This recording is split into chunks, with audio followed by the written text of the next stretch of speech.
From being born in a war-torn country to his willingness to take on any fighter in the UFC, here's how Khamzat Chimaev became the most feared fighter in the UFC. Now, if you didn't know, he was born during the First Chechen War and grew up in the second one. So the pressure and intimidation of the UFC is nothing compared to what Khamzat was exposed to during his childhood.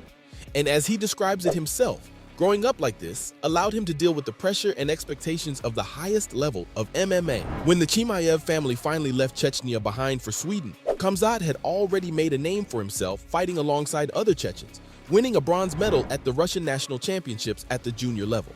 This experience allowed him to start a step ahead when he resumed his passion in Sweden. And by a step ahead, what I really mean is he was levels above the competition. After winning gold at 86 kilograms, Boers quickly moved up to 92 kilograms in 2018 and captured gold there as well. This success was actually the first step for him, as he soon started dreaming of dominating MMA.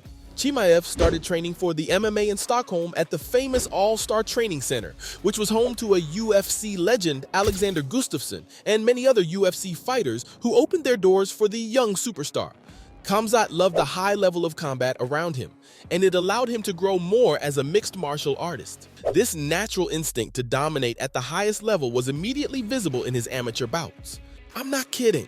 This guy was so dominant during his amateur debut, winning via a Brabo choke submission, and then the second fight only a month later with a guillotine choke. He followed it up with a knockout win, and it was enough to convince himself that he was ready to turn pro in 2018. It's like success was attracted to this Chechen monster. After winning all his fights at the amateur level, Khamzat had built a reputation at the pro level too for being extremely dangerous.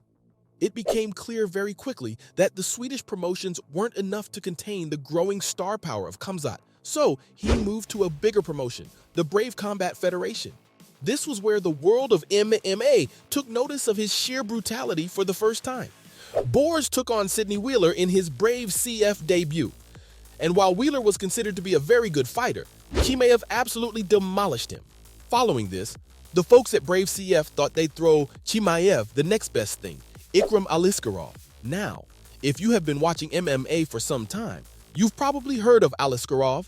The rising star hadn't lost a single fight before he stepped into the octagon against Khamzat. Once again, the Boers wasted no time, unleashing the perfect performance, highlighted by a devastating uppercut that left the Russian opponent completely incapacitated. No wonder he's such a feared prospect. The man was a finisher long before he made the switch to the UFC. From the way he fights, it's obvious that Khamzat isn't here to take part, he's here to take over. And if we're being honest, he's halfway there. See, to become the best MMA fighter in the world, you need to make a name for yourself in the UFC. When Chimaev finally got the offer to join the biggest promotion after Dana White's call, he took his chance and hasn't looked back since. Right from his debut, it was clear that Khamzat wasn't just another overhyped prospect. He's the real deal. And the UFC knew exactly what they were doing when they asked him to step in as a short notice replacement against John Phillips.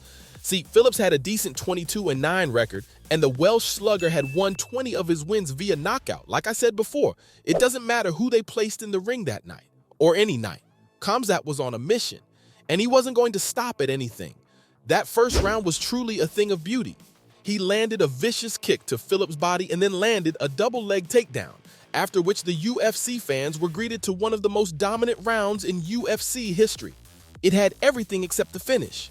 Commentators claimed it was the perfect 10-8 round, which in other words is a round where one fighter wins the round by a large margin. If you look at the highlights of that fight, you'll see the fear in Phillips' eyes and how battered he was when the second round got underway. Khamzat, on the other hand, had that scary smile on his face, and he finished the Welsh veteran less than a minute into the second round. The official stats reflected on the domination. He had landed a total of 124 strikes, while Phillips had managed only 2. As a result, he got the performance of the night bonus from White, and Chimaev had officially arrived. This dominance, though, has become a proper characteristic of Khamzat.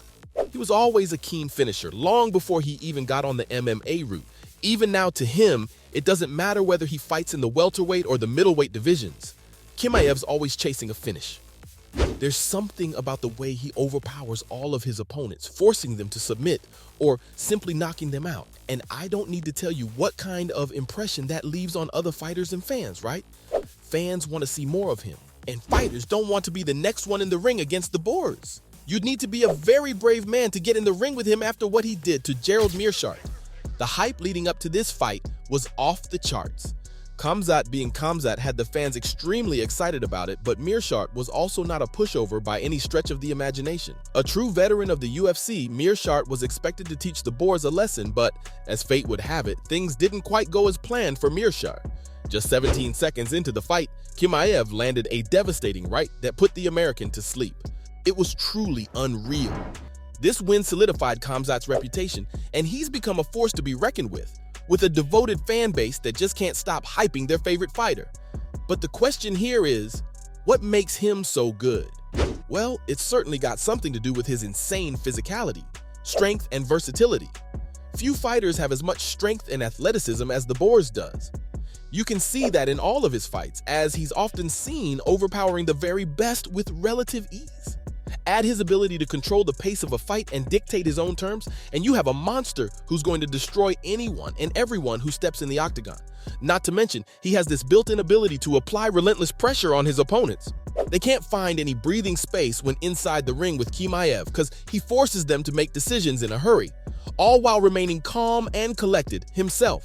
But most other brutes in the UFC don't have versatility. That makes them prone to losses, but Khamzat has that covered as well. He's very well-rounded, comfortable on both feet and on the ground as well. Oh, he isn't just comfortable on the ground, he's a menace. There's no way out if you try to grapple with him. All this leads to a lot of uncertainty for his opponents, who simply have no idea what to prepare for and what to expect from this Chechen machine. All this makes him unstoppable and so feared across the entire UFC. But the X factor has to be his fearless mindset. You see, he's not the only well-rounded monster to grace the promotion. We've had so many other legends. But to dominate at the top, where all your fights are against the very best, you need to have more than just skill and ability. You need to have a fearless mindset. And as far as the Boers is concerned, you couldn't ask for a more fearless fighter. He's a tough cookie, and that fearlessness contributes big time to his intimidation factor. Unlike some of the other names, Boers is ready to leave it all out on the canvas. He's not afraid to take risks and engage in all sorts of exchanges. This lack of hesitation and a clear mind all lead to his relentless pursuit of victory. And that's why he's never afraid to call anyone out. Just think about it. He's claimed that he can take both Kamaru Usman and Israel Adesanya and defeat them in the same day. Now that might sound like a stretch, but here's the thing about Khamzat. He's the kind of fighter who would seize an opportunity of that magnitude without any hesitation. And I can't say if he'd be successful in both fights, but he'd definitely make it tough for both of them. That just goes to show how he's a lethal destroyer and will leave no stones unturned in his pursuit of UFC dominance. So, from his willingness to fight just about anyone in the promotion, to growing up in between wars, these were the reasons how Khamzat Chimaev became the most feared fighter in the UFC.